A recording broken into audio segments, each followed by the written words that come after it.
चल भाई चल भाई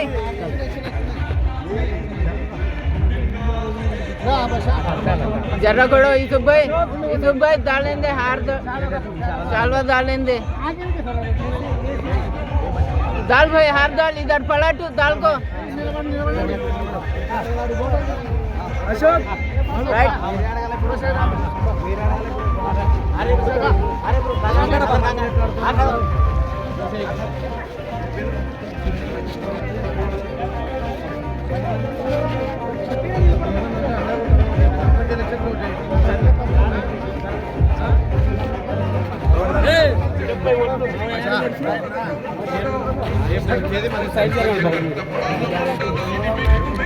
గిడేనా కొంచెం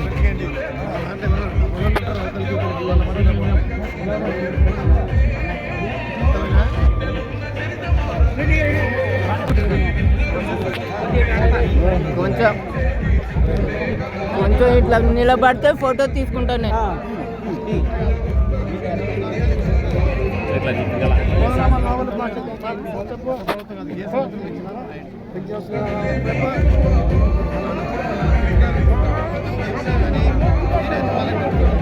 కొంచెం సమస్య చెప్తున్నాడు.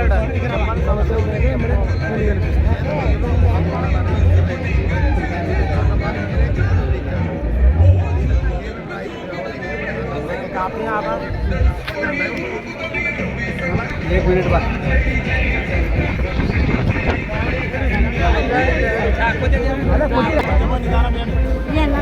కొంచెం ఒకరు చెప్పండి ఒకరి తర్వాత చెప్పండి ఒకరు వెంటనే చెప్పండి ఒకరు తొక్కున్నారు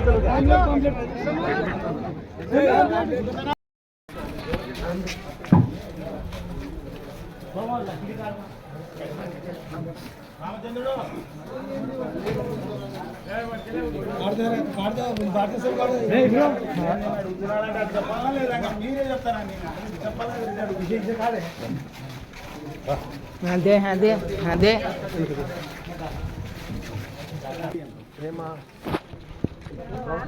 అంటే మీరు అడగడానికి వచ్చినది ఏమిటికి ఓట్లు వేసినారు తర్వాత అడుగుదాం. చంద్రబాబు నాయుడు గవర్నమెంట్ వచ్చింది కదా, అప్పుడు ఎలక్షన్ అప్పుడు ఏం చెప్పిండే, ఏమేమి చెప్పినాడు? తల్లికి వందనం వస్తున్నాయా? ఎవరెవరికి ఎంత ఎంతమంది పిల్లలు ఉన్నారు? అందరికి వచ్చింది కదా, గ్యాస్ వస్తుంది కదా, రేషన్ బియ్యం వస్తుంది కదా, ఫ్రీ బస్సు రేపు ఎక్కుతారు కదా.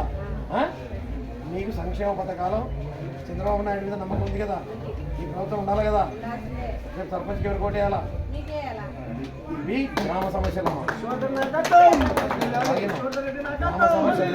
అర్జీ రూపంగా రాసుకురండి అమ్మా. అర్థమైనా?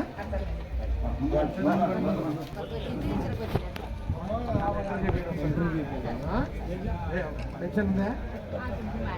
రామయ్య పెన్షన్ తీసుకొని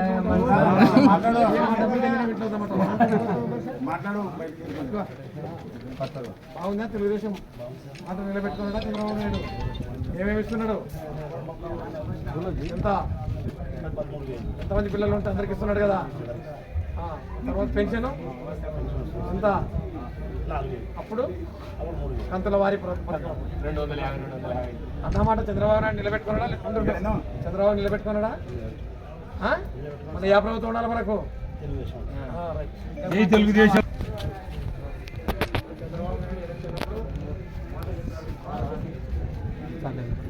ఓకే, గ్యాస్ వస్తుంది కదా, బియ్యం వస్తున్నాయి కదా,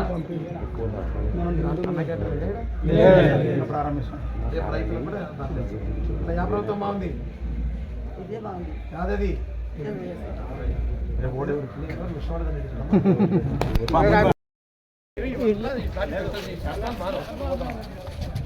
రోడ్లు బాలేవు, అవి బాలేవు. దాటి వాళ్ళు ఎవరు పిలిస్తే రోడ్డుకే రోడ్లు వేసినట్టు అర్జీ రాస్తారండి. ఎవరు రోడ్లు వేస్తామని చెప్పి మండలం నుంచి వెళ్ళిపోయారు.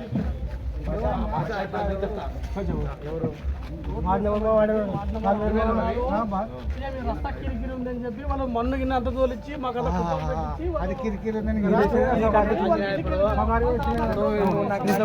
फ्लैट को बात कर रहे ఇప్పుడు వేస్తే మళ్ళీ రాదని కొంతమంది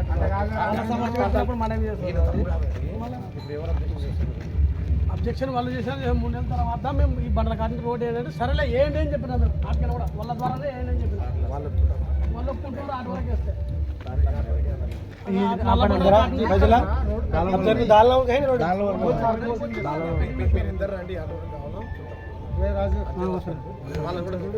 వద్దన్నా కూడా ఆయన కూడా వచ్చినాడు ఇల్లే వద్దన్నారు మీరు ఇప్పుడు ఈయన జవాబారి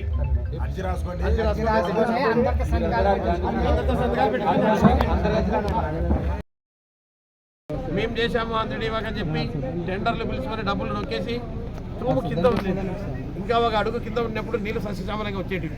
దాన్ని దెబ్బ కొట్టి కోడుమూరు నియోజకవర్గాన్ని దెబ్బతీయాలి, పత్తికొండను దెబ్బతీయాలి, తాగునీటి సమస్యను రైతు సమస్యను పరిష్కారం కాకూడదని చెప్పి పైకి పెట్టించారు. ప్రభుత్వం దృష్టికి తీసుకొని పోయి దాన్ని కూడా ఒక అడుగు కిందికి వేస్తే పూర్తికాల వర్షాలు లేకపోయినా కానీ హంద్రీనివా బతికున్నంతసేపు ఈరోజు 3,000 కోట్ల రూపాయలు హంద్రీనివాకు కుప్పం వరకు నీళ్లు తీసుకుపోతున్నారంటే ఒకసారి ఆలోచించండి. ఈరోజు రోడ్డు అది వైడనింగే నీళ్లు ఉంటే భూగర్భ జలాలు విపరీతంగా పెరుగుతాయని చంద్రబాబు నాయుడు భవిష్యత్ తరాలు ఆలోచన చేసే వ్యక్తి అనేది గుర్తుంచుకోండి. గతంలో ఇక్కడ ఏదైనా తెలుగుదేశం పార్టీ మొట్టమొదటి నుంచి బలంగా ఉన్నటువంటి నియోజకవర్గమే. ఏ రోజు కూడా మేము తెలుగుదేశానికి మద్దతు పలికిన రోజులు మన ఇంటనే ఉన్నారు అనేది కూడా గుర్తుంచుకోండి. ఈరోజు కోడుమూరు నియోజకవర్గంలో అత్యధిక మెజార్టీ ఈ పార్లమెంట్లో వచ్చిందంటే, కోడుమూరు టౌన్లో 3,000 మెజార్టీ వచ్చిందంటే ఈ గ్రామం పైన మాకు ఎంత నమ్మకం ఉంటుంది. ఈ గ్రామానికి అభివృద్ధి చేసే బాధ్యత చంద్రబాబు నాయుడు, లోకేష్ గారిది, కూటమి ప్రభుత్వందే కాకుండా నేను విశ్వవర్ధన్ రెడ్డి గారికి ఒక మాట చెప్పాను. ప్రభుత్వం పైన నమ్మకంతో లోకేష్ చంద్రబాబు నాయుడు చెప్పి ఈ ఊరికి మంచినీటి సమస్య పరిష్కారం చేయడానికి ప్రత్యేకంగా హంద్రీనివా నుంచి కానీ లేకపోతే ఇంటింటి కుళాయి పథకం కానీ ఖచ్చితంగా ఈ మా ప్రభుత్వం హాయంలో పూర్తి చేస్తామని చెప్పి కూడా ఆ మాటలు కూడా ఖచ్చితంగా నిలబెట్టడానికి మా ప్రభుత్వం సిద్ధంగా ఉందని కూడా మరొక దాన్ని తెలియజేస్తా ఉన్నాను. 60 ఇంటి వస్తాయి రాష్ట్రం.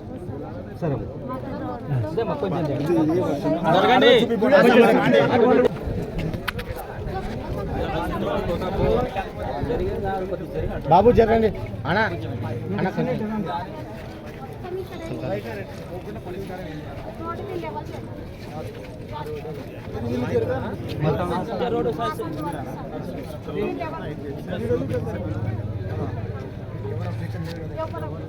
ఇదమ్మా ఇదో ఇదో ఎవరు బాధ్యత తీసుకుంటారు?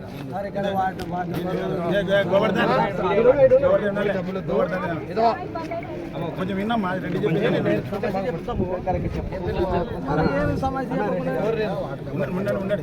నేను చెప్పి ఫస్ట్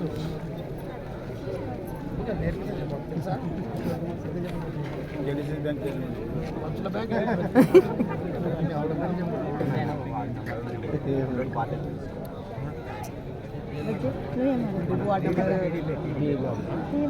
వార్డు నెంబర్ ఆయన సార్ ఈయన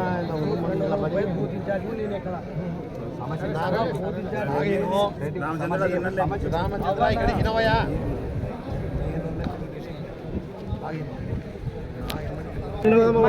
మా పిల్లలు చెప్పాలి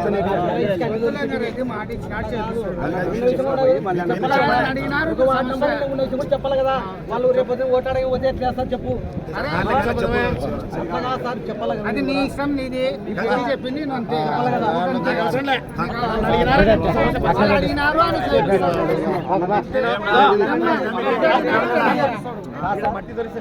అబ్జెక్షన్ ఏం లేదు సార్. ఇప్పుడు వల్ల భావితేనికి సర్పంచులు ఉంటారు.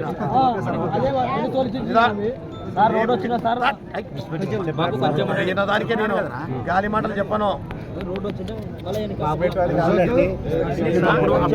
అప్పుడు వేరే ఇప్పుడు వేరే రెడ్డి చెప్తున్నారు కదరా. ఎవరు పంపించినది నాకు తెలియదు.